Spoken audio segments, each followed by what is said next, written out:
Viewers, இந்த வீடியோவில் நாங்கள் என்ன பார்க்க போகிறோம்னா போண்டா எப்படி செய்கிறேன் தான். ஸோ வாங்க நாங்கள் வீடியோக்குள்ளே போகலாம்.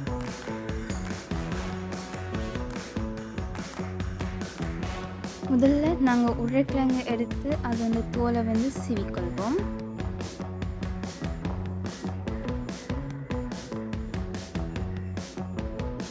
பேந்து அதை வந்து சின்ன சின்ன பீசஸாக நாங்கள் கட் பண்ணி வச்சுக்கொள்வோம்.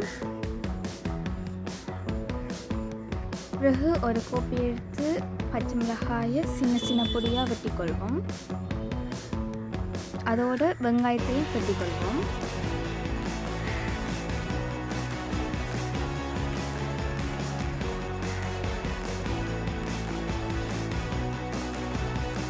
அதுக்கப்புறம் கருவேப்பிலையும் சின்ன சின்ன பொடியெல்லாம் வெட்டி வச்சுக்கொள்வோம்.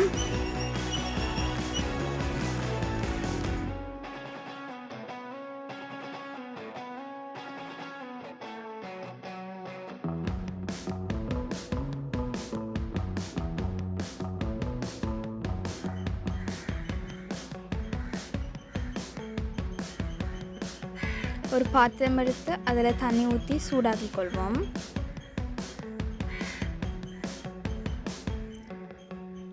தண்ணி வந்து மீடியம் ஹீட் வரும்பதை பார்த்துருப்போம். தண்ணி கொச்ச பிறகு அதில் வெட்டி வச்ச உருளைக்கிழங்க அவிய வைப்போம். அவிஞ்சிட்டு பாருங்கோ, நல்லா கரண்டி வச்சு பிரிக்கிய பாருங்கோ என்ன மாதிரி விட்டு தருகிறேன். ஸோ உருளைக்கிழங்கு நல்லா அவிஞ்சி போட்டு ஒரு பாத்திரம் எடுத்து அதில் கோதுமை கொஞ்சமாக சேர்த்துக்கொள்வோம்.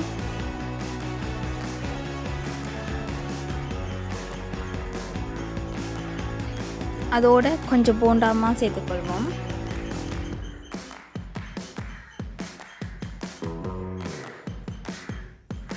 அதோட மிளகாய்த்தூள், கொஞ்சம் உப்பு,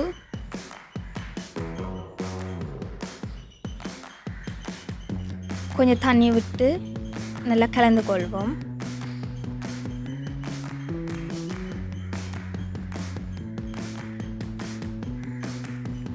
மாவு வந்து கொஞ்சம் கெட்டி பழம் வரைக்கும் கரைக்க வேணும்.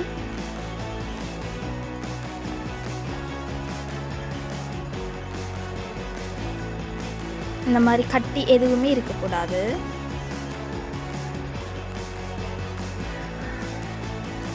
பாருங்க, மாவில் கெட்டியாக இருக்குது.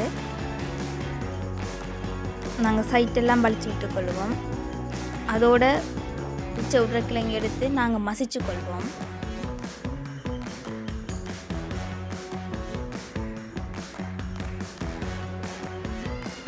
வடிவாக மசிச்சு விட்டுக்கொள்வோம்.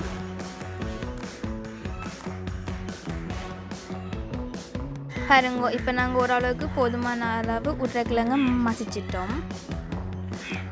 அதோட ஒரு சட்டியில் எண்ணெய் எடுத்துக்கொள்வோம். அதோட வெட்டி வச்ச வெங்காயத்தை சேர்த்துக்கொள்வோம். வெங்காயம் வந்து பொரிய வேணும். கொஞ்சம் வதக்கி விடுவோம், கிளறி விடுவோம். வெங்காயம் பாருங்க ஓரளவுக்கு வெந்து போச்சு. அதோட ஒரு டேபிள் ஸ்பூன் கடுகு, ஒரு டேபிள் ஸ்பூன் பெருஞ்சீரகம், அதோட வெட்டி வச்ச மிளகாயும் கருவேப்பிலையும் சேர்த்துக்கொள்வோம். நல்லா கிண்டி விடுவோம். வடிவாக கிளறி போட்டு மசிச்ச உருளைக்கிழங்கோட தாளிச்சத்தை சேர்ப்போம்.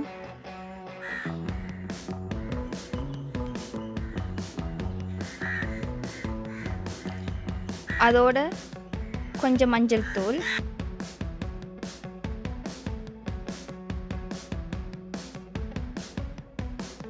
ஒரு டேபிள் ஸ்பூன் மிளகாய்த்தூள், ஒரு டேபிள் ஸ்பூன் உப்பு,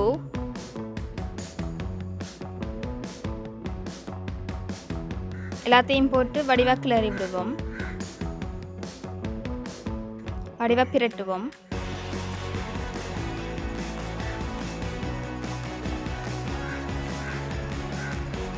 பாருங்க, இப்போ பிரட்டினத்தை கொஞ்சம் கொஞ்சம் உருண்டையாக ஆக்குவோம். வடிவாக மசிச்சுட்டு உருண்டை ஆக்குவோம்.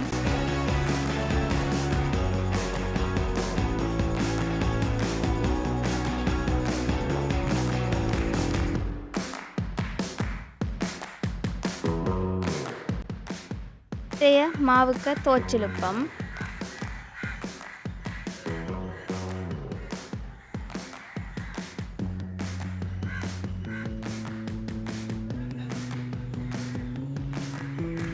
வடிவாக மா சுற்றி வர பிறலவனும் அதை நாங்கள் எண்ணெய் சட்டிக்க போட்டு பொரிச்சிருப்போம். போண்டா பொரிச்சிருச்சாக்கு இதான் உங்களுடைய சுவையான போண்டா. இப்போ நாங்கள் டேஸ்ட் பண்ணி பார்ப்போம் எப்படி இருக்குண்டு.